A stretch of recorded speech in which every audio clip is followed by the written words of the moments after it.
Yeah, sounds good. Sounds good. Sounds good. Hey. Hey. Hey. Hey. Hey. Hey. This is the first time we're speaking right now. We haven't talked before this moment today. Oh, shit! It's happened. It's a special trap remix of Dank Ass Stubs. Special trap remix of us. So Bae just asked me, Jerry just started a Vine. Hi, I'm Jerry. And I'm Aaron. And Jerry just started a Vine. And this is Dank Ass Stubs. And this is Dank Ass Stubs. And Jerry just started a Vine. And I just posted a Vine of, just a glimpse inside of Dank Studios, just and what did it? And Bae says, but where is the blue milk? In reference to a previous Vine. On a different account. Which is just like... That needs to become a new thing. Along with the elephant inflates you. And frostbite balls. Frostbite balls and, Frank ass tubs, flank ass rubs. Steak, spices, marinades. Seasonings for your next cookout, luau, or barbecue. They've got a whole Hawaiian line as well. Yeah, Thanksgiving is coming up. Yeah, Caribbean. Gratitude Day. Caribbean jerk. I just want to imagine that the jerk style of seasoning and marinade isn't named for like a specific, thing. It's just like this real asshole made this very specific chicken. Yeah. And they're like, hey, you know that Caribbean jerk? Yeah. That guy's chicken's real good. We should find out what's in it. This is like some guy from an island place that I feel why is it called jerk? You know what? We know why? We're recording this on a computer. That it can do a Google. Yeah, let's do this. Caribbean jerk. I don't even have to type chicken. Caribbean jerk. I spelled Caribbean wrong. Or Caribbean, if you like. It's also known as Jamaican jerk. Yeah, it's a style of cooking native to Jamaica in which meat is dry rubbed or wet marinated with a very hot spice mixture called Jamaican jerk spice. Jerk seasoning is traditionally applied to pork and chicken. The term jerk is said to come from the word charqui, a Spanish term of Quechua origin for jerked or dried meat, which eventually became jerky in English. All right.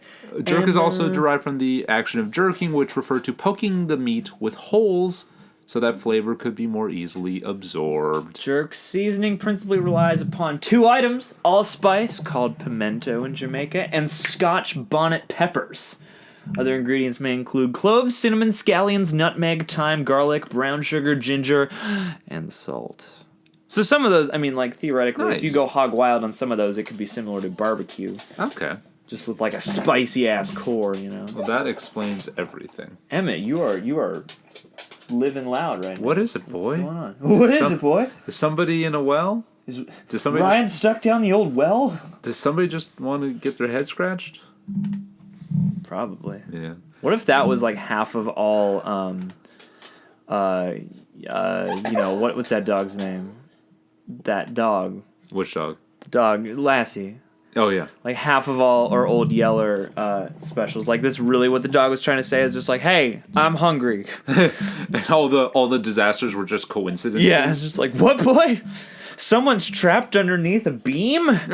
Like the whole construction site? Somebody fell into a being on fire in the barn? I think there was a Perry Bible Fellowship. Perry Bible Fellow? Yeah, it's this very funny comic. Perry Bible Fellowship? Comic. Yeah, Perry Bible Fellowship. There was a comic where guy's trapped under a beam in a burning barn. He's telling the dog, Lassie, go get help. Border Collie runs into the farmhouse and barks and just gets served food and then eats while the barn continues to burn. Dude, that dog was selfish, wasn't paying attention at all. I just like the weird idea that dogs have some kind of Hippocratic oath, but about like doing heroic saving deeds. It's like, it's my oath as a dog to notify people of disaster, of human peril. Emmett, bro. I wonder if that's something that can be bred into a dog. If that's, because like aggression can be bred into a dog, or heroism, or like Chihuahuas are basically tiny alarms. Hey man, you hear about those dogs who pick up phones and call 911 and stuff? I've never heard of that happening. How is that possible? I don't know. Maybe it's I feel like they must be bizarrely specially trained. Maybe it's not that. Maybe just dogs who have done shit that are helpful in crisis situations. Maybe 911 is like a speed dial button, and they can be trained to press specifically that part of the phone. Perhaps, yeah. Perhaps. Perhaps, man. Mayhaps. But the thing is, how do you train... What's the haps? How do you train the dog to do that without accidentally calling 911 a whole bunch of times and being like, no emergency, I'm just training my dog to call 911. Can you imagine the operator that has to be on the other line of that? 911, was your emergency? Oh, I'm sorry, I'm just training my dog to call 911 in case of a real emergency. Well, that's got to be a really hard training thing to do, too, because, like, not only do you have to train the dog to call, or at least to hit the right speed dial button, but you also have to, like, simulate a scenario in which that's the appropriate thing to do. Yeah. And then... Or just have it respond to a command. Though, because how's the dog gonna know? Like, yeah. You can't, because, like, if you fielded that call at a 911 call center, like, what would you do? Yeah. Although, hey, maybe, you know, I mean, maybe you'd think... Maybe the dog will be on speakerphone with the 911 operator, and the 911 operator will have to do the "What is it, boy?" to the dog. Yeah, over the phone, just like a Lassie cartoon. What is it, dog? Woof, woof, a fire. Or a Lassie movie.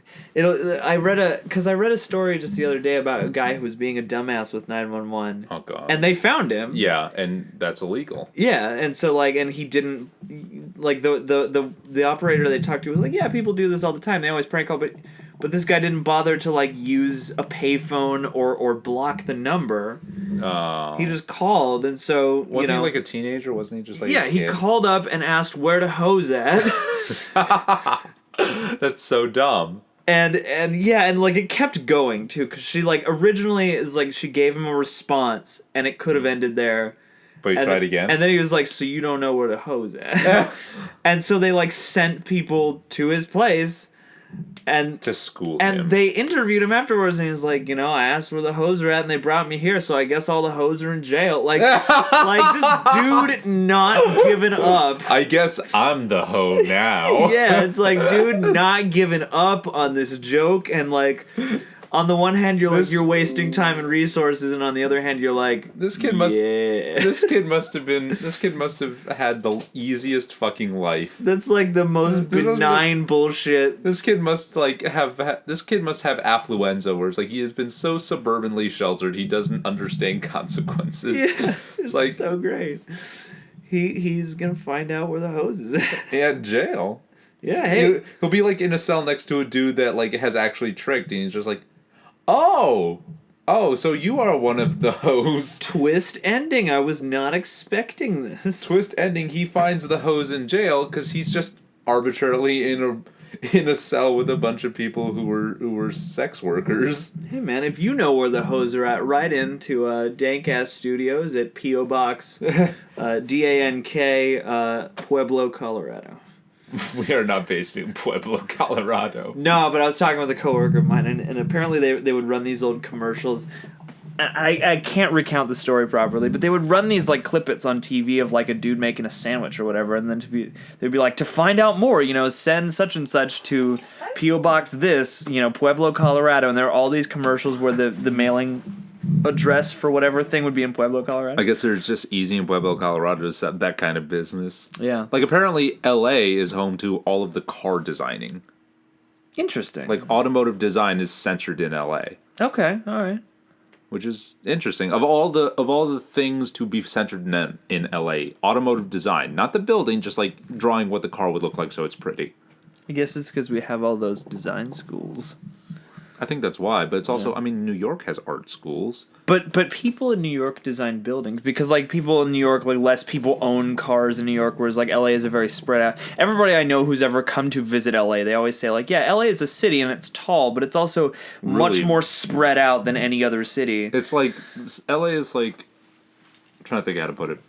It's like a city, but if you set your TV wrong to like the wrong stretch mode, and so everything's kind of stretched out. Yeah, it's a city where somebody fucked up the aspect ratio. Yeah, it's like it still occupies the same amount of screen on the y-axis, but it's much more spread out on the opposite side. That's why I think, like, me putting on my fucking dork ass hat for a second here, that's why I feel like LA would be a great setting for another Bethesda Fallout game. Dude! To walk around like the ruins of a retro future LA. You have Dude, Fallout New Sherman Oaks. Yeah. But no, just because I think that would really work. Because I mean, I think they've done California before in the Fallout series, but it's been like Bakersfield or something. Fallout Monterey. Yeah. Whereas in like LA, you have so much land to work with. You have so many, and you have like classic Hollywood to draw a whole bunch of stuff from. Because like classic Hollywood, and you also have just like a schizophrenic design. Yeah. Because so like, even just using Hollywood or downtown as a microcosm, it's like, I've always described it, it's like somebody loaded a bunch of ideas into a cannon and just sort of haphazardly fired it at the earth. It's like, you'll go from like one beautiful, like old historic looking building to like a shitty shack to like a really nice sort of gaudy, Persian style club or something like that. And it's just like, there is no rhyme or reason to the architecture. It's just all kind of there. Yeah, LA is kind of a Frankenstein city. Yeah, and you can go from what's really crazy, nice to like really shitty. What's also crazy is just like the fact that so many things in LA are built on other things that just you don't know where they are anymore. Yeah, like Dodger Stadium was built over Chavez Ravine, which was like this giant Mexican neighborhood that was this big thriving community that basically threw a bunch of really shystery civic planning moves. No. Got totally paved over and destroyed and turned into Dodger Stadium. There's an Eddie Izzard bit where he's talking about like how in places like America and populated cities in America, people are shocked if something's like 50 years old. They're like, whereas in it's like Europe, we've restored this building to how it looked over 50 years ago. No one was alive then. And it's like, Whereas in Europe, there's a castle everywhere. Yeah, and so it really does seem to be like once something gets to a certain age, it's like, yeah, let's just tear it down and build a parking garage. Just as he said, it's kind of it struck me as being kind of. What's crazy is like, what's crazy to find out about LA is there's the whole thing about in Who Framed Roger Rabbit where Judge Doom wants to buy the streetcar, dismantle it, pave over Toontown, and build a freeway. In real life, that's what happened, except there was no Toontown. The tire and automotive companies collectively bought out all the public transit in LA, tore up tracks for streetcars out of the ground, and built and had freeways built, and then everyone in LA had to buy a car. Ugh. And that's why driving in LA is horrible, because it was never built from the ground up for all this fucking automotive traffic. And that's why you don't see any tunes around, because people are so racist against tunes. They drove them out. Yeah. Welcome to Dank Ass Stubs. Welcome to Dank Ass Stubs. Oh shit, what is this? This is a hookah. That's not... Oh shit. Don't die. It's never happened before. I've never tried to talk with that much hookah in my pipes. I was going to make a joke about prostitution, but the time seems as though it has passed. Yeah, and we already got all those jokes out with the "Where's the hose at?" 911. Yeah, where the hose at? I was listening to a Jim Jeffries bit this morning. Where are you now? Yeah, I was listening to some Jim Jeffries comedy. You gonna ask again? No, tell me about it. I didn't know. I mean, I thought you were just going to tell times a charm. Tell me about it. No, yeah, I was listening to some Jim Jeffries comedy. It started because somebody reposted that video of the one bit he does about guns, and I was like, oh, it seems like this bit trails off, and I'd like to hear the whole thing. So I looked up that bit, and then I started just link associating over to different bits, and I learned that apparently in Australia prostitution is legal, but only in, they have legal prostitution, but only in, there are laws like you cannot take prostitutes to hotel rooms, you can't pick them up off the street, you can only go to places that are safe and regulated. Oh, interesting. And because he was, I guess, taking his brother or dear friend or somebody who had MS to have a prostitute. Multiple sclerosis? Yes. Interesting. It was he wanted to have that experience before things got too rough, But yeah, I guess they have legal prostitution. Interesting. in a safe and regulated way. I mean, listen, if you're and no guns. Oh. Interesting. Well, I mean, Australia. I feel like if you're gonna have prostitution, one, safe and regulated. Two, probably don't have them in the same town as guns. Well, I mean, Australia, they outlawed guns completely, and it's funny to hear him describe it because there was basically like the biggest. They had this massacre that I don't know if it's still the biggest, but at the time, according to him, it's one of the biggest like gun massacres that's ever occurred. Wow. And the government went, yeah, maybe no guns, and the people were like, yeah. And they were just okay with that. Yeah, and they were like, yeah, this is probably a good idea. Which is so crazy because it's just like, I mean, how in the hell have we had X number of masses? Maybe that's just what we need. Maybe we need one big one instead of all these little not so big ones. Oh, I hope not. I mean, I fear that maybe, but I hope not. Because this was around the time of Sandy Hook, because he talks about Sandy Hook in the bit, and he basically says, like, so you guys recently had, a shooting at a school. Jeffrey's Australian? Yes. Oh, okay. You guys recently had a shooting at a school, and it was, lots of children around. And your government went, hey, maybe we should outlaw the big guns? And 50% of you guys went, fuck no! And it was just an interesting sort of cultural, I feel like we need to really get rid of the only thing that stops a bad guy with a gun is a good guy with a gun, because no. Well, he went on to rip about the whole, protection bit, and he's like, again, the bit itself, it's one of those bits where it's it's still comedy, but he's making good points. Yeah. And at one point, he just brought that up. He's like, so why are they called assault rifles? Where are these protection rifles I've heard so much about? Because, again, and two, it's where's the rifle that has, plus 20 defense rating? Yeah, exactly. And he's like, what is... So everyone's like, oh, I need a gun in case someone breaks into my house. And he's like, if somebody's breaking into your house, chances are they want to steal your TV or something like that. How do you get so many people who think that they are important enough or have enough enemies that people just want to break into their houses and kill them? I don't know. I feel like the dude that's super, super, super into buying guns because he thinks he has a lot of enemies, he probably has made a lot of enemies. Yeah, probably. Possibly by, walking around thinking that all problems can be solved by him buying a shit ton of guns. That argument weirds me. Because I'm like, people are panicky, though. Yeah. I get it, but at the same time, so much could go wrong. The ideal version of that scenario, well, if more people had guns, X wouldn't have happened. Well, it's you gotta make sure that all those people who are packing, are calm in a shitstorm, have really good aim, that there's not people in the foreground, in between, that they're able to handle, panic surrounding them. Yeah, it's situations don't have the vast amount of control that, a movie scenario would. You imagine it in your head, it's it's not like one guy's gonna stand up and take the shot and everything's gonna be great. There's gonna be utter chaos. Maybe that's the problem with America and the gun laws, is that as a culture we're all too kind of confident. Yeah, well, because we have guys we are. Yeah, we have guys that hunt deer that are just posting photos of themselves with their guns, their gun collections, being like, "Come at me, ISIS." I'm just like, you don't live in a town that has any symbolic or strategic importance. ISIS is not going to come to your town, and if they come to your town, I'm sorry, Des Moines ready. Yeah, but if they come to your town, your rifle is not going to outdo a bomb. Yeah. Yeah, that's the case. Oh man, that's world fucking chaos, man.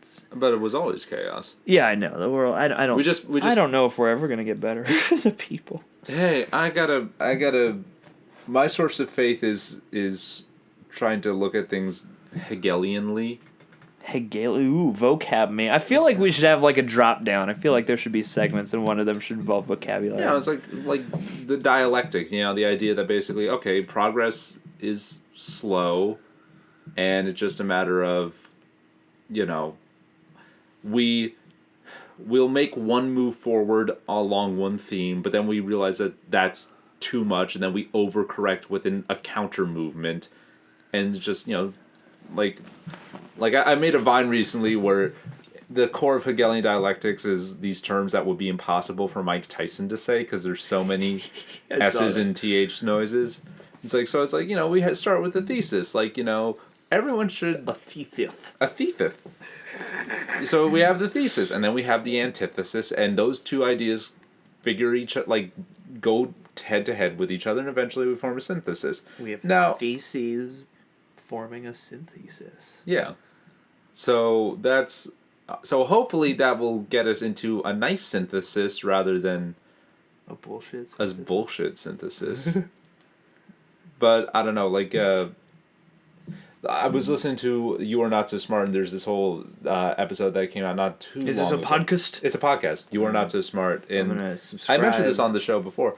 At some point, they did an episode about naive realism, where basically, it's like we're all really bad at thinking that our views when it comes to politics are along a spectrum rather than something we arrived at concretely through objective facts. Where it's like, there are no objective political facts in that way. It's just a matter of, spectrums of opinions and value systems that are personal and are arrived at through, experience. And not every experience is going to be like enlightening for you, but blinding for someone else. Oh. So it's like, we think, it's just a matter of humankind getting better. Where it's like, no, we just kind of go through these phases of, one idea props up, a counter idea props up to combat it, and then those two duke it out, and we kind of form some kind of balance. But the thing is, everyone thinks the balance, the moderate, is their stance. Yeah. Everyone thinks the people who are more liberal than me are too idealistic and don't know reality, and the people who are more conservative than me are callous and wrong and greedy or whatever. But yeah. So maybe the world will end, maybe it won't, maybe there will be some giant apocalypse that hits the reset button, maybe there won't. I don't fucking know, dude. I don't too. But we're not here about that. No, we're not. I mean, this is a free-flowing podcast. I feel like we could use some segments. I feel like we could use a skeletal structure for this. We're still figuring this out. Yeah. I figure like we could use some segments that recur, Just so far we've been getting feedback of, why is this here on the channel? Well, because, Because we can. Because we want to put it on the channel. Variety is a good thing. Different media. And then there's, I like this. This is cool. And then there's Premium Dong saying who actually interacts with our topics, our comments. Hey, man. Which is dope. PD. Yeah. Shout-outs to the PD. Shout-outs to the Preems. You are our fan club and our street team. Yes. One person strong. Canvassing for us. Yeah. Hey, man, we appreciate that. We appreciate your time and effort listening to our bullshittery. Yeah. Listening to us wax. Dude. Emmett, bro. Emmett is our guard dog. And he needs a scratch and a half. I don't know. I mean, I thought we could introduce a segment. Oh yeah? Yeah, but I'm gonna tell you about it when we're not recording, so that if it ever pops up, then people will be like, "Where did this come from?" Okay. Not that everybody speaks in that vocal register. But I think they all speak that way. That's the voice of the internet. That's the Peggy. The internet is just propane. The internet is Hank Hill when you really think about it. Read between the lines, people. His handshake, it's limp. Oh man! All right. Well, Donald Trump. Yeah. What should we get into? Let's open up a package. It's November. It's November. It's the month of mustaches and food and questionable holidays. I just love when I saw something insane on Twitter. It was like these really something comes. I saw something insane at the mental hospital the other day. Yes. I saw something insane on Twitter where it's like, you always know like a meme has come from an interesting part of the internet when it's like really, really, really compressed and there's a lot of JPEG artifacts on it and the image quality is kind of low. It's like, this was made by somebody who's got a very old computer. Yeah. And that's always interesting. But it was like a fuzzy image of like PJ from Goof Troop / a Goofy movie. Yeah. Dude! Hold on, I gotta continue, but I gotta find a tumble. And he had his... I don't know if... I never watched Goof Troop, and I only saw the first Goofy movie, so I don't know if PJ ever got, like a cute, vaguely French-looking girlfriend. But it was... And it looked like official art. This didn't look like fan art, so maybe this is just, like, from something that I didn't remember not being a Goof Troop viewer back in the day. Yeah. So Dude, PJ was, like, walking and smiling, and he had, like, his arty looking girlfriend like draped over his arm and just like looking so happy to be with him. And PJ's, he's a portly chap, and his girlfriend was like this like svelte, like dressed totally in like black capri sweats and like a black sweater, I think turtleneck, and a black beret, and that's in cartoon language that means arty in French. Okay. And she was just like cuddling up next to him, and the text said, "Getting cold out, it's big boy season, get you one." It's like there's a very interesting side of the internet that's just like, hey, cold weather's here, time to date a big boy. So we can hibernate together for long. He can wrap me in his blubber rolls. Ladies, let me wrap you in my blubber rolls. Why is the guy who made this meme like some weird Cajun? I don't know. It's just, I just imagine, a jolly Cajun man. A big spherical Cajun man. Yeah, he works at a fish market and he knows how to keep warm. This man has to have a tiny bowler hat that's like cocked on his head. So he's Pete. He's I guess he's just Pete then. Pete then, yeah. He's just a different dog creature. Nah, ladies. I saw, this isn't the one I was thinking of, but I saw like a tweet or something where somebody said that the Goofy movie and Fury Road are both about characters named Max who are going on a road trip they don't want to be on. Yeah, like I saw that. And I also saw... there was a tumble I found, or maybe you found. No, you found. Yeah, you're that guy. Shots from Fury Road, mapped out with shots from Chicken Run, and they're really similar movies. Similar to Mad Max. They're really similar movies to Fury Road. Yeah. Hey, double feature, Chicken Run and Mad Max Fury Road. I do love a Goofy movie. And a triple feature, yeah. Perfect. Let's put that on. That's if we ever host an event. If Dank Ass Stubs ever gets on like enough of a consistent track and we host an event someday. Or maybe there's Reject Con. Or Reject Con, yeah. And there's a Dank Ass Stubs booth or there'll be the Dank Ass Stubs table, which will just be a card table with a cardboard sign on it somewhere in the exhibition hall. Yeah, we'll just, we'll have like one of the little conference rooms and we'll do a live episode or something like that. Yeah. But then after hours, we will do a triple feature screening in no particular order of Mad Max, Chicken Run, and the Goofy movie. It's always weird to me how at Comic-Con they would just do movie screenings. Yeah, and the first year I went, I almost attended to and didn't make it in time for either.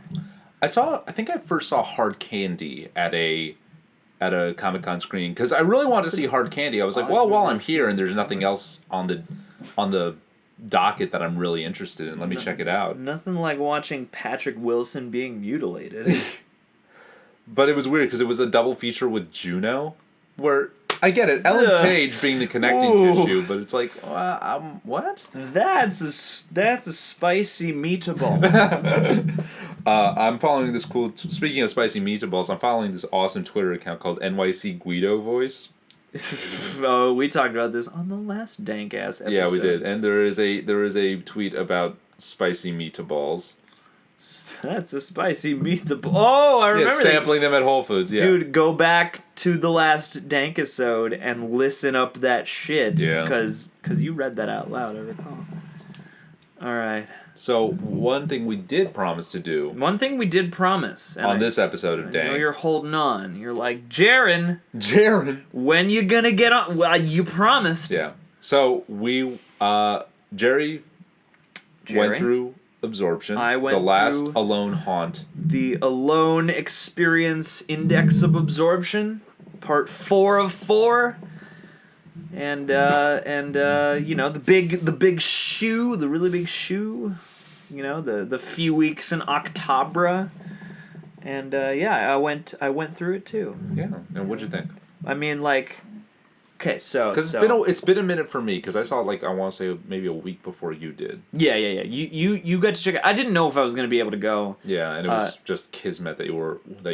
Yeah, it's like I try to keep abreast of what they're doing and all that, and sort of I kept an eye on the tickets, and it was the sort of thing where it's like enough time had passed by the final weekend of October that I was clear to start physical therapy, so I figured, okay, I'll you know, I can't not do it. Like, you know, Yeah. it's like one of my favorite things about this, you know, month, and I really loved the last one, so, you know, I gotta go, and I'm you know, capable enough, so I sort of, you know, hoping in good faith that they would be gentle with me at least a little bit. You know, I snatched up a ticket because it was like Wednesday, and they were like, we've only got tickets for Friday, and, you know, there are only a couple slots, so, which ended up being perfect because I wasn't able to work, you know, at the haunt that weekend. So I was going to be on my own for, you know, on my own or with my folks. So I was like, yeah, you know, I'm going to go. You know, I grabbed a ticket. And so that was a nice evening, actually, because I ended up doing the pumpkin patch thing with my folks. And then I went to Boney Island, which is fantastic. I don't know if have you been to Boney? No, but you told me about it. Boney Island is so much. It's like the fun side of you know, the Halloween haunt thing. It's not like a haunt, but it's, you know, it's an interactive display, and it's very fun and stuff like that. So I did that earlier in the evening, and then I went out to Alone, and I had to bump my slot to a midnight. Yeah. Just due to, you know, circumstances, and always flaking on my folks.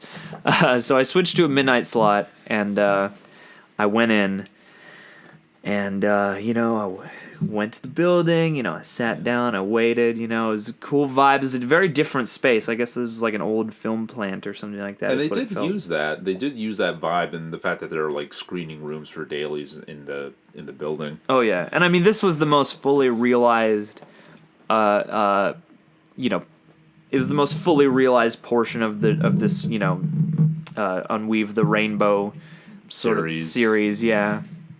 Because, you know, I mean, the Scarlet one, like, it's in a conference room, so it's like, you know, I felt like they did their thing with what they were given there. I feel like I didn't get to see the one last year, but I feel like the basement of that other building in LA may have just lended a little more like creepy vibe. Yeah. Just, you know, the same way like the Queen Mary is automatically creepy because it's on a ship. We did go into some basementy spaces in that building. You crawled under that building. Yeah, like, they got creative with what parts of the building they used. Oh yeah. So this was like a full on like in a building, you know, and you really get the sense that you were going all over the fucking place.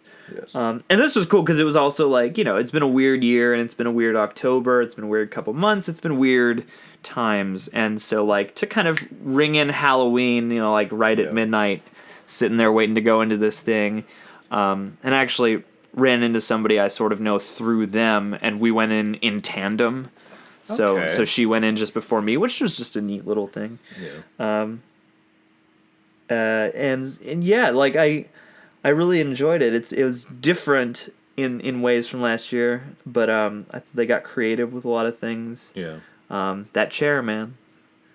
Oh yeah. The whole chair thing, and there's I mean, let's go through what we do remember, because the haunt is over. It's not like we're gonna spoil anything. Yeah. This is you know, it's the debrief. Yeah. Now that there's nothing to hide. Yeah. So what stood out for me first? I know there were bits where they put you in some big screening rooms where there were mannequin torsos and heads sitting in some of the theater chairs, and you had to watch these really well done little videos that felt like old 80s, kind of new agey, but vaguely like the kind of old 80s and like science videos you would watch in class back in the day. Yeah, because there are a lot of really grainy film images of just settings and places, and then sometimes just like really up close colors, and there's like a very soothing narration the way they would have been in like, you know, the late 70s or the early 80s. Yeah. Just explaining things to you about light and color. Yeah. You know, with that sort of analog synth music underneath it. Like, it was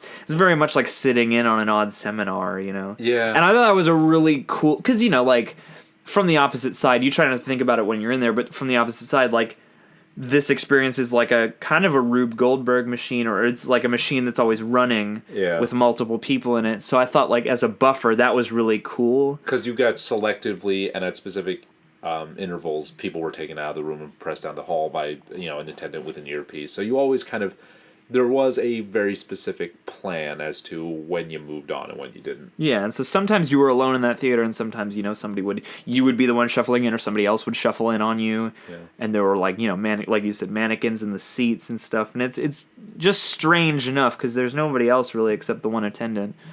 And then you're fed through a hole in the wall, Yeah. and forced to come out in some place different.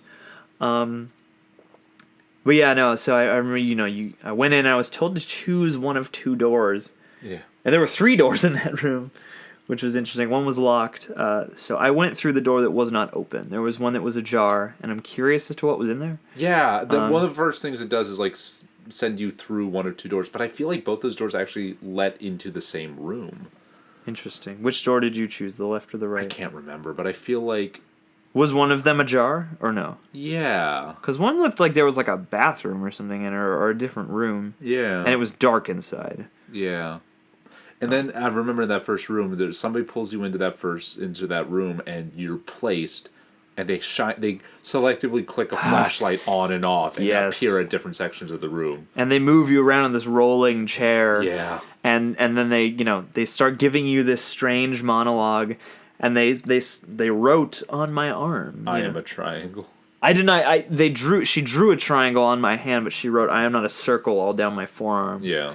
I am and then a drawn triangle. See, everybody got something a little bit different. Yeah. I've seen some folks got both arms, some folks got, different combinations of drawing versus letters and stuff. Yeah.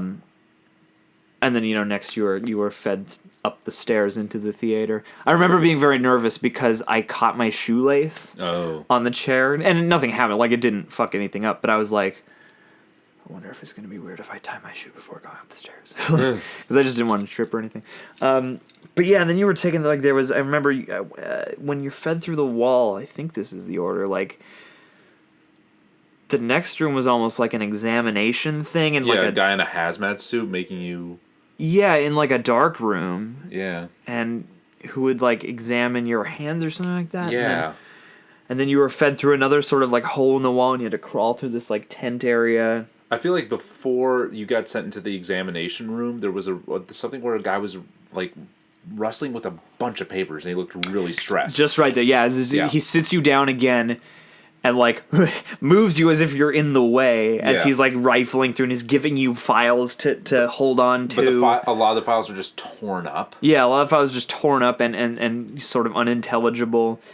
And I'm looking at them because I'm like, should I be taking note of this or anything? Is there anything written on here? I tried to read one. I tried to actually take one and feel like maybe I can read this later. Because they all look like they have weird stuff scrawled on them. I tried to take one, but he caught me and stole it back. I'm going to be honest with you. I do have a little piece of the experience with me. Oh, yeah? Yeah, it was in the record room. The record room. Oh, so then at some point... Which I very much appreciate. At some point after the examination, you go into... And this is the part where it's clear that they made good use of the fact that this is a former film lab.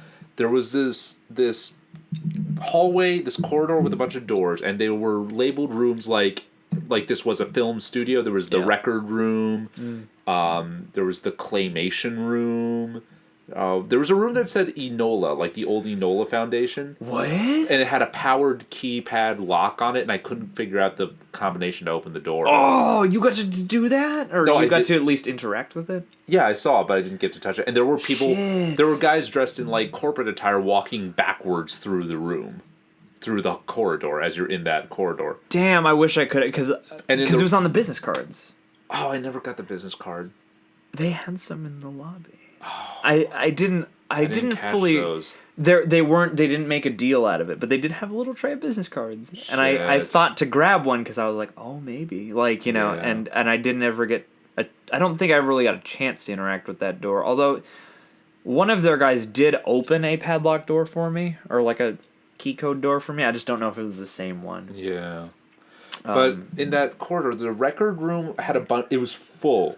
Absolutely full of smashed records, and smashed records and torn up sleeves and stuff like that. And you were invited to. I didn't spend much time in that room, but you were invited to smash some of those records. I spent some time in there. Yeah. smashed some of the records. I mean, one of the guys started throwing pieces of the torn up sleeves at me. So we're just kind of all like, wandering around. And this is part of the cool thing is it's sort of what you put into it, what you decide to do with this odd, prompt. So, we're picking stuff up and sort of throwing things around and walking and breaking things. And I started, they had a record player on one side of the room, and I started like just putting little pieces on it to try and make like a spinny triangle on it. So yeah, it's just like you kind of do whatever in that room. And so we started like throwing bits of things up in the air and at each other.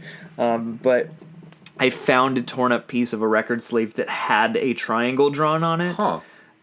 So I have just a torn up record sleeve piece with a little red triangle on it. Then there was the claymation room. I really like the claymation room. The claymation room was awesome. There was a clay man. There was a clay man, yeah, just like... This actor whose face was completely encased in like model magic brown clay. Like that was what he was made out of. Yeah, and it was all over his hands, so it just looked like his hands and his head were just sort of... Like he was literally... transitioning from clay into, clay to skin to clay. And the room and the walls and the floor was covered in clay smears, and he gave you a bit of clay and invited you to use it to write on the walls.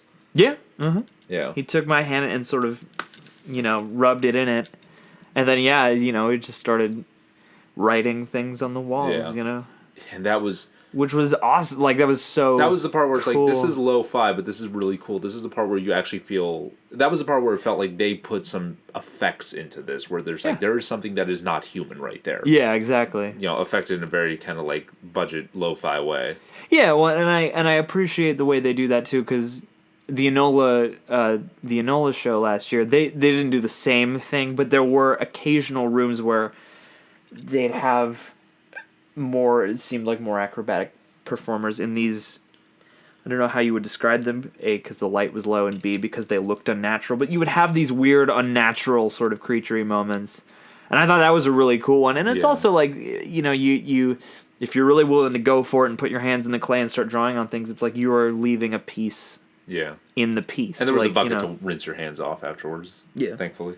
And paper towels, lots of paper towels, which you were just supposed to throw on the ground. I didn't get paper towels. I was given a bag at some point, and me being practical, I was just like, I'm going to put my hand in the bag. Because I still had clay on my hand. And then it eventually dried, but was there another room in that whole section? There was records, there was claymation, there was the Enola room, whatever was behind there. So you go through the hall, then you... Okay, so there's the desk where the dude's handing you things, then you go into the first examination room, then you crawl into the second. Yeah. There's another examination room where the guy with the water... He does something with water and your hands off. Yeah, and then you get sent through another thing. I'm getting a little blurry. The next, before the records room, I know I was pulled into a bathroom, and the guy ticked the lights off, and it was another thing like with the flashlight where he was examining you, except he would click that light off and then click it on again, and he was all of a sudden over here, and then he was down here, and then it was like a really clever lo-fi, and he was really good at moving quietly, so each time he'd pop up, it was disconcerting. It was like, you're on my left, now you're over here, now you're checking my face out, and then after records was, for me anyway, after records and after clay, it was the guy running the numbers. There was a guy at a desk. Yeah. Running numbers, and who was like talking to you about, they threw up a quote from that scene. Basically about what was it? I'm gonna look this up. Did you talk to that guy though? Like there was I can't remember. You were pulled into a big room with like a desk, and there's a guy sitting at the desk, and he just, it's sort of like a corporate office almost, and they're like, we've been waiting for you, like, you're late, Oh, that's right. Come on. He leads you into a stairwell, yeah? And it's almost kind of like a job interview? It's before that. Oh, it's before that. It's, you sit down across from this guy. Okay. And he's talking to you. You're the only person. It's a pretty big room, too, and you're, like, the only person. I think there was, like, a pile of something behind me, a sort of a disconcerting pile. And then you're let out of that room eventually. And I remember it being strange because, like, at first it's just like being pulled into scene out of a Terry Gilliam movie where it's just like it's loud and this guy's like clearly moving at a pace, like, you know, Yeah. he's doing desk work and crunching numbers and talking Just to you. Very like crazy, disconcerting bureaucracy. Yeah, and it's like this disconcerting thing that's behaving as though you're a part of it, and it's not really acknowledging that you might not be. Yeah. So, like, you're automatically pulled into this odd situation where they're like, yes, you know, and there was something about, you know, having to go out of their way to do all this work based around you and to hire actors to fill your life and, you know, sort of to, you know, study up on you and to be around to pose as friends and things. And it was... Wow. It was a very strange... I didn't get that talk. That sounds fucking crazy. Yeah. I'm trying to think. There was a moment he had there where he said something that we are not about profit margins but are much more fiscally concerned with human margins. I remember that. Okay, I remember somebody telling me that. Yeah, and just a little, yeah. Yeah. And now they have a new logo, which is wicked. Yeah. But yeah, that was like a really sort of strange and disconcerting, but very cool, you know, dialogue piece. I was a little unsure of what to say because he seemed on a groove and he was moving at such a pace. Yeah, and I think that's kind of part of the point. I had a similar guy talking a similar way, but he led me away and like told me to go down stairway and say something.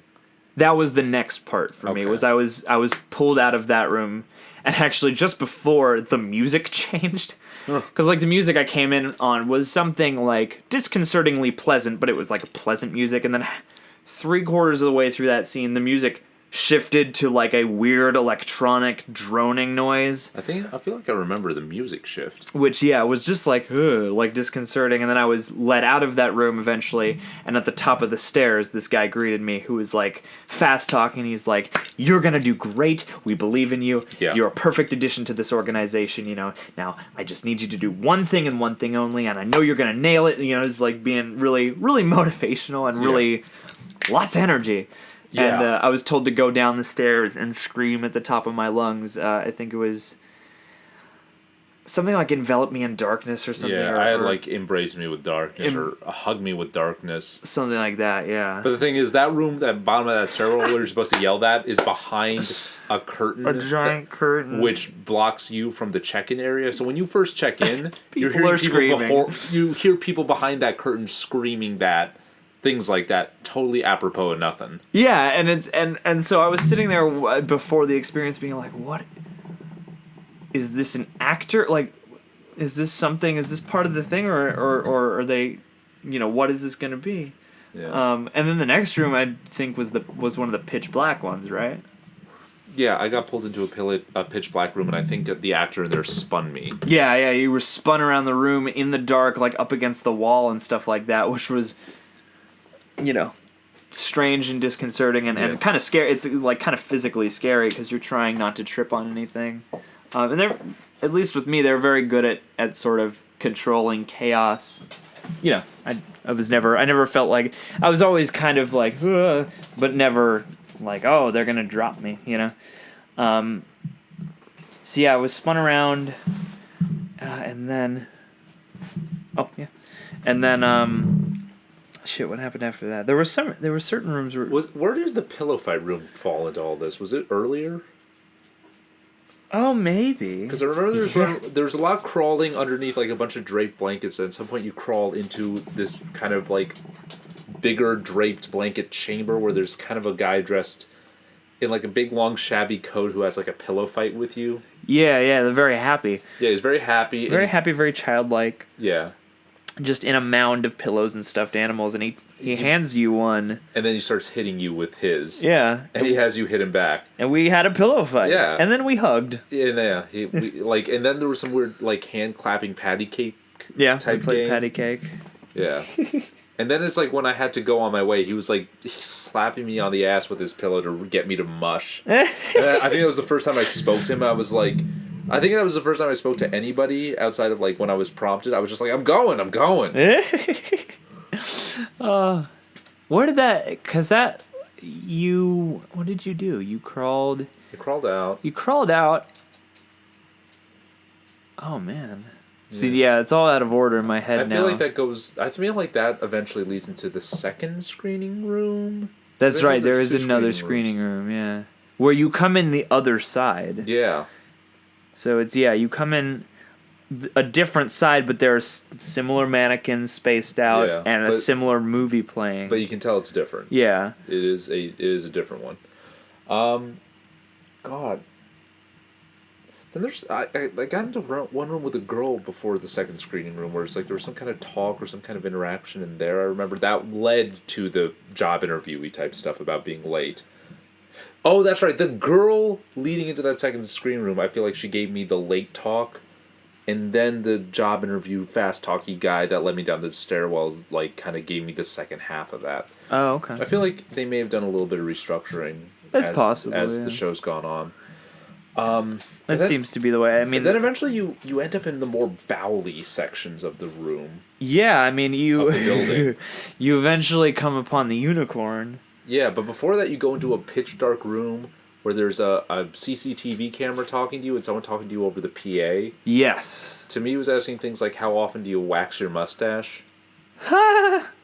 Oh, man. And like, I should have interacted with that more. I couldn't tell if it was real. And the guy was asking, I find you utterly fascinating. Damn. Yeah, so it's like I was able to have a back and forth with whoever was on the other line of that. But when I put my hands on the table where this camera was set up and everything, it said, don't touch me. He was like, he was talking as if the camera was him. That's awesome. And I know there are several rooms with there are just TVs in there that with just playing static, and it's really creepy and eerie to walk into just a blank room with a bunch of TVs on the floor. I was like, should I investigate this or should I just keep moving? Yeah. Yeah, no, they did that. There's that one transition where they put you in that role. They blindfold you. They put a sheet over your head. Yeah. And then they roll you back on this chair and tip you through into the next room. The chair tips over and then it's on like a track, and they track you into the next room under some curtains. Where did I get painted? I feel like that's where it happens. This guy in that room has a bunch of talcum powder that he sprays on you. But the paint is in a different room. Oh, that's right. Somebody else painted my face. You feel like you're getting processed at that point. Yeah, it was in one of the... Maybe it was just before the spinning, or maybe it was in one of the sort of more office-y rooms, or the more, like, chemicals would be here rooms. Yeah. Where somebody, I think it was a woman, started painting my face. And then later, the guy basically covered me in this powder. Yeah. And then, what was there? There was the big, like, hanging chair thing. Yeah, there was, like, a swinging hammock chair. They, like, spun you around and moved you through. Then you come to these giant, kind of undergroundy rooms where it's just this just massive pitch black chamber with just a weird grated crawl space underneath that you have to climb down and crawl into, which was mad trippy. And because they had like a green laser, like they had a laser projected down. Yeah. So at a certain point, you do sort of feel like you're just crawling up a light spiral into shadowy oblivion. Yeah. And there's a little girl in a unicorn kigurumi that leads you down into the first one. But first she dances on you. She had me give her a piggyback ride. When Erica went through, like, she gave Erica a piggyback ride, which was weird because the girl was really petite. I wonder the unicorn girl was very petite. I wonder who that might have been. If it was the twins, because there are these pair of twins, these identical twins that are that were actors in past Alone things. Yeah. I'm curious now who might have been on either end of, so it's like this giant room that feels like it belongs in fucking House of Leaves. You crawl underground through a crawl space into another giant room, and on the other side of the giant room is another little unicorn girl. Yes, who leads you into the next area, I think. Yeah. And I mean, like, that was a big room with a lot of grates and things. Yeah. So it's just like it's a cavernous room. It feels bowely and industrial. Yeah, and it's just it's one of those, like, it's just disconcerting to be there. Like, you're just sort of looking all around the room and like you just get because they're making you focus on light and shadows. Just shadow becomes its own character almost. Yeah. So it's like you're very conscious of the corners of the room and things like that. And then yeah, what was after that? I'm sure I'm missing certain things. Yeah. It's been so long since we actually did it. It's like I want to go to another one already that with that level of production, with that scope and that scale. I get and I mean I remember then the big sort of the last room we were in was the big it was like this big room with this chain link on one side that had this light and this fog sort of pouring down through you can't really see things well at all. Visibility's super low.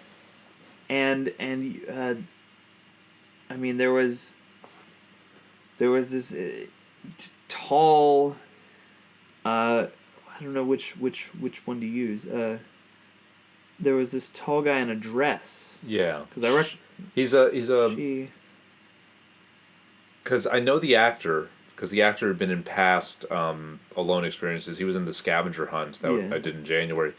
But he's like a tall, kind of athletic built black guy with a shaved head, and he was in this really elegant dress, and he grabs you and he swings you around and like does this really gentle swinging dance with you around the room. And then he leads you out through a doorway, and the next thing you know, you're just in this empty courtyard, like in the back of the building. Well, yeah, he like pressed me up against it. Yeah. And gave just enough of a push for the wall to give. And I was out in the courtyard. Met by two dudes. We like that whole dance. Like there was a couple times where we did that, where we would basically clasp hands and in circles, Yeah. Just faster and faster, almost like you're in a field of some kind, like you would see people do, just kind of dancing in circles. But in the last room, he embraced me at one point. Like we embraced each other. Yeah, he was really intimate and like really putting on the embrace. Yeah, and then you wound up in the courtyard, and there were just two guys kind of standing there. Yeah, just hanging out. And then they got a little closer, and I sort of started to walk. Like, I guess I'm just gonna walk through you, and then they like both embraced me from either side. Oh, I didn't get that part. Oh yeah, like a super hug. And then I went into the lounge, which was just brightly colored and musical and had some interesting little artifacts in there. And there was another like additional room in the lounge that you could go into. Yes, which was we were pulled into that to that room. But yeah, it was. And then I got like a tackle hug. Yeah. I got like a tackle hug at the end. They like hugs. They do. They do like to embrace you. Yeah, this part was all about hugs. Yeah. So it didn't have the story of the Enola Foundation, that implicit narrative in there. It didn't have this is a thing, in the universe of the event, you're going into a weird kind of I don't know, new agey center that's going to process you. But it felt like it was interesting because it felt like there was the character of an organization in there that was Alone Inc. that wasn't that was corporate, and kind of their motives were kind of imparsible. And I feel like this is in broad strokes what I wanted out of going to an Alone experience. The only thing is like I wish it was more. You know what I mean? I wish it was denser. Because there were parts that felt like they were kind of spaced or airy or empty, like, transitional spots. But it's like I wish it was thicker, Mm-hmm. Like it was a thicker pudding. Yeah. Well, and I mean, I guess we have sort of different perspectives in a way, because your first experience and mine were different. Yeah. So it's like you've gotten acquainted with at least some of the aesthetics, in time over the past, few indices and doing the scavenger hunt and stuff like that. Yeah.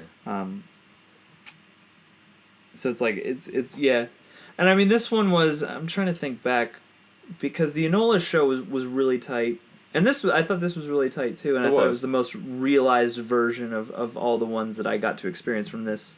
Yeah. From this index, I feel like the Enola one may have been more, but as you put it, but that could also just be because that was my first time, and it was so, everything is so vivid your first time. Yeah.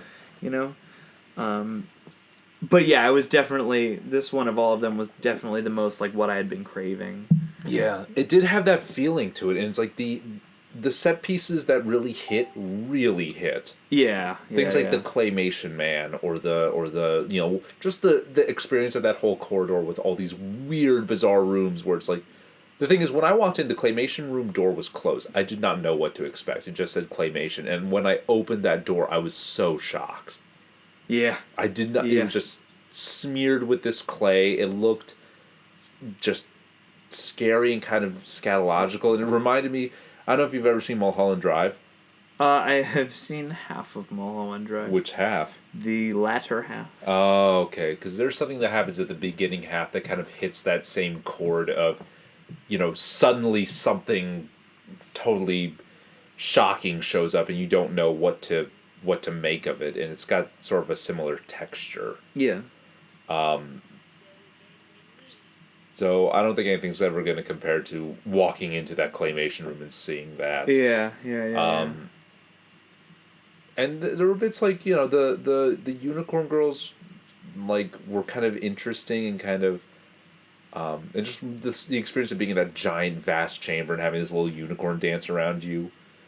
Did she like wiggle her butt in front of your crotch? Yes. Okay.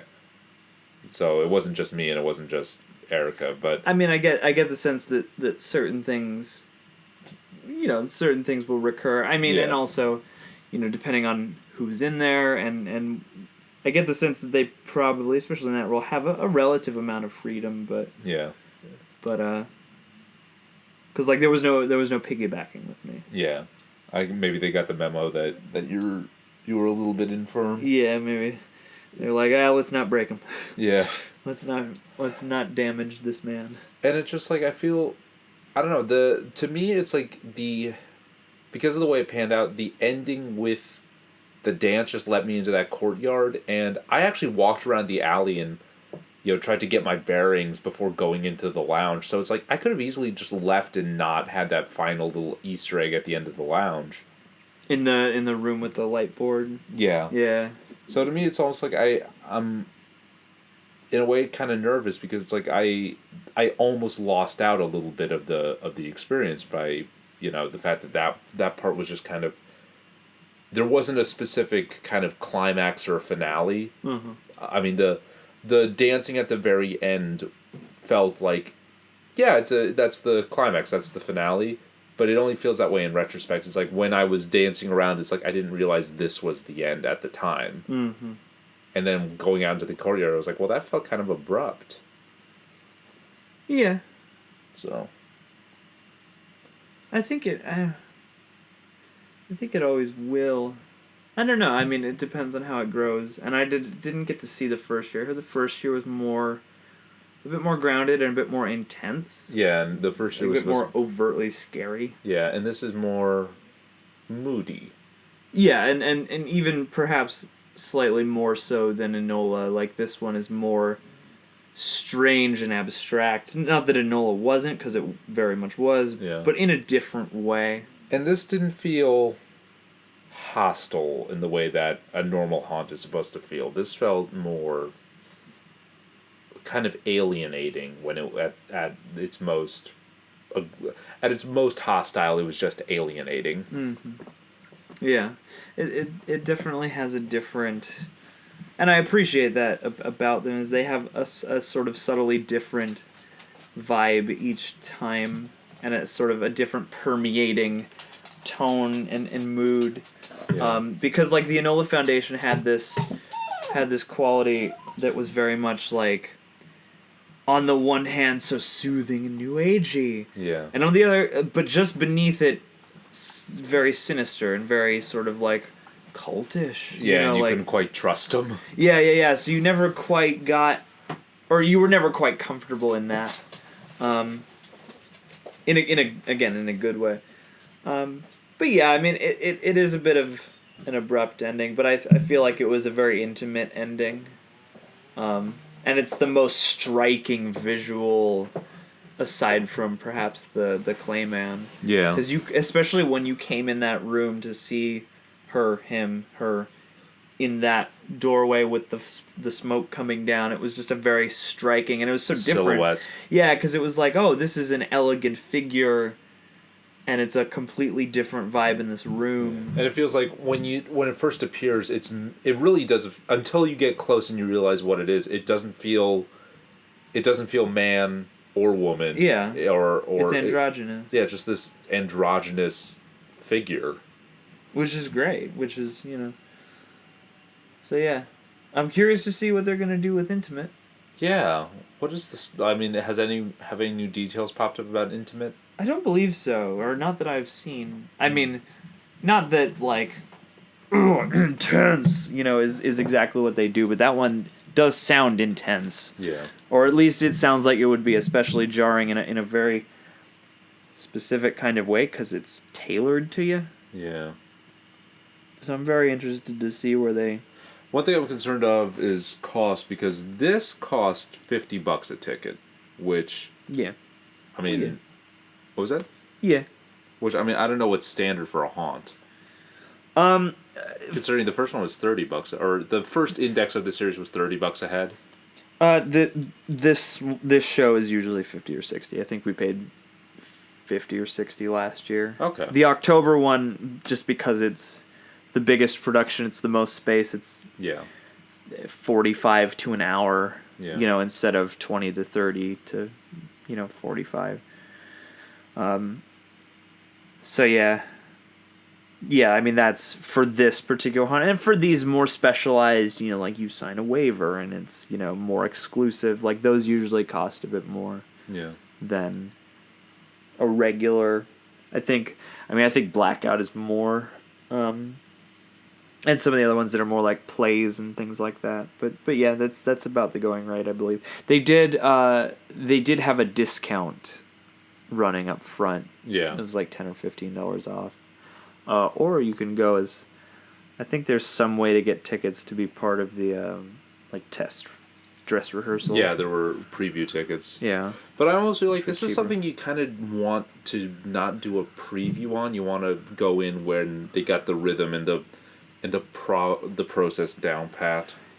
See, it's like if I had my druthers, I would love to go like the first or like the second weekend and then the last weekend. Yeah. Just to see, because I gotta, again, these shows, I get the sense are very much alive, and so like to go towards not at the beginning, but towards the beginning, and then to go again towards the end would be a really cool way just to see what has changed, what has maybe been streamlined, what has moved around. When I walked out, it's just like I really did have the feeling of I want to do it again. I didn't get to, but I had the feeling of I want to do this exact thing again and just sort of see it twice. Yeah.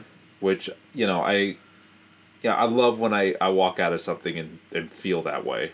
Yeah, exactly. I mean, it definitely has a tangible effect. And I don't know, it probes your brain matter a bit more. Because that was my initial thought too, was like, fuck, I want to do this again, but they're all sold out for the weekend. So that was the conversation I had upon walking. It was just like, I got to do this more than once next time, Yeah. Because, it always, that might be the next phase, is like it always changes each time, and you'll be a little bit more, I imagine, aware of your limbs with each subsequent one. But yeah, I'm curious to see where they go. I'm curious to see how this year's event sort of shaped things, and what they're going to take from that and what they're not going to take from that. Because this far, it's way too early. This far, they haven't led on to anything about what the next cycle is going to look like. Yeah. And I get the sense that in doing this in 4 parts now, they've run a course, whereas the scavenger hunt, I think, was sort of designed to close out that story. So I know they're doing the specialized thing in I believe it's January, says their website. But yeah, it's much too early to know what the next like show will be. Yeah. Oh man. Yeah. Man, oh man. Yeah, I'm glad you guys got to go to that one though. Yeah, I'm glad I got to go to it too. It's just like I guess I feel like I want something more maybe specific out of it. Okay. Yeah, I mean this one was a more vague. Yeah, this felt very vague. It had moments that were just really cool, and it's like I want a consistent layer of that. You know, it's like I want everything to either be the dance party room at the first one of this year, or the whacked really good homeless guy actor at this year's scavenger hunt section, or the claymation record room corridor. It's like I want something that's full of those very specific moments. You know, that where I want every room to kind of have that really striking kind of key to it. Yeah. Which is hard to demand out of somebody. Well, yeah, and it's a shifting, entity. And I wonder if maybe the Enola one may have had more of that specifically. Yeah. Because there are a lot of striking things that I remember from that. And there were some very strange, there's always strange. Yeah. But there were a lot of times where you would be one-on-one with certain, I don't know, characters or people. I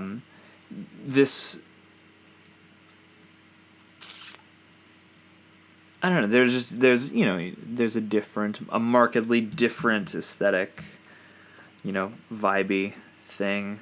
And I don't know also what the means are from show to show. Yeah. Because I know in they had a sponsored lounge afterwards. Yeah, and this one, I don't know if they were sponsored by them, but they had Diabolo sodas there. Oh. In the lounge, which I don't know if they were their drink sponsors this year. Maybe. Yeah. That's entirely possible. But I guess we will see where it goes. I mean, I am personally a huge fan, so I will keep, I'll always keep an eye out for whatever they're up to. Likewise. So, so if you're in the LA area and if any of this sounds appealing, check out Alone. Oh, yeah. I mean, I don't know if there's any other haunt quite like it. No, I don't. There's Creep LA, which I want to check out. I wanted to check out Creep too, and I would have if I hadn't, if it hadn't have been questionable, because I think they were a bit more aggressive. Yeah. Yeah, there are a lot of these borderlines now. Like Creep, I thought would be interesting because their whole bent was like, humans are the scariest thing of all, or that's what, I read their sort of about page, and they're like, yeah, most... Man is the warmest place to hide. Exactly. And so they seemed like it would be cool to try them out. There's also something I've been hearing about lately called, I think it's called Fear is What We Learned Here. Huh. I've also heard it referred to as The Dream. It's by invitation. Interesting. And it's supposed to be, they kind of put you through a dream, as it was described to me. Like the first part, they like select you. Like I don't know what the selection process is, but they select you. It's very sort of exclusive. And then you have to go to some sort of a location that you're given, and somebody meets you. And then they put like a big heavy jacket on you and headphones, and they put you in this bed, and then whisk you away. And then whisk you into this thing you have to sort of go through. And they do sort of I guess a similar thing where they interview you. They ask you about certain fears you have beforehand and stuff like that. And I guess it's tailored. Nobody's told any specific details, obviously. Because that's, the nature of a lot of these sorts of things. And the only reason we're talking details now is because, this particular chapter is over. Yeah. So this is retrospective. And even hearing about it, it's very different from experiencing. But yeah, I don't know much about Fear is What We Learned Here, but it seems like it's certainly surreal and scary. I feel like maybe that's something that's going to be a really cool new push in in the haunt scene because, like, you know, Alone has started this whole thing of, okay, if you want to scare somebody, you don't have to throw them around and get super aggressive. You don't have to be verbally abusive. You don't have to just, you know, dial up the loud and the shock and the gore and the whatever and the aggression. What you can do is give somebody that's not exactly a haunt, that's more surreal or more moody or more atmospheric in an interesting way. Mm-hmm. And I feel like now that that idea is out there, whether it's Alone or one of these other guys that are starting to crop up, someone is going to do something extremely cool with it. I hope so. I hope now that this idea has been is starting to spread, like somebody's going to put together the one to go to. Yeah. The definitive, big time, surreal pseudo haunt. Well, and as these get more popular and as they start to develop longevity and stuff like that, you know, it's like Alone will be moving into its 4th year next year. Yeah. And, you know, you've got more of these popping up.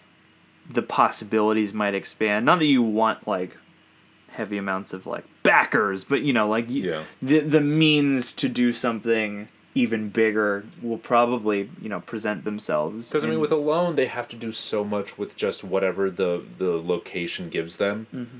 You know, and they do a lot with just blacking things out and specific lights and just, like, little decor that they can find and string together. And, you know, they do a lot with blankets or pillows or stuff like that. But what I really want is that experience of walking into I want that experience like I had walking into the claymation room, where I have walked into a room that should not exist. Yeah. I have like walked into something that would only exist in a movie.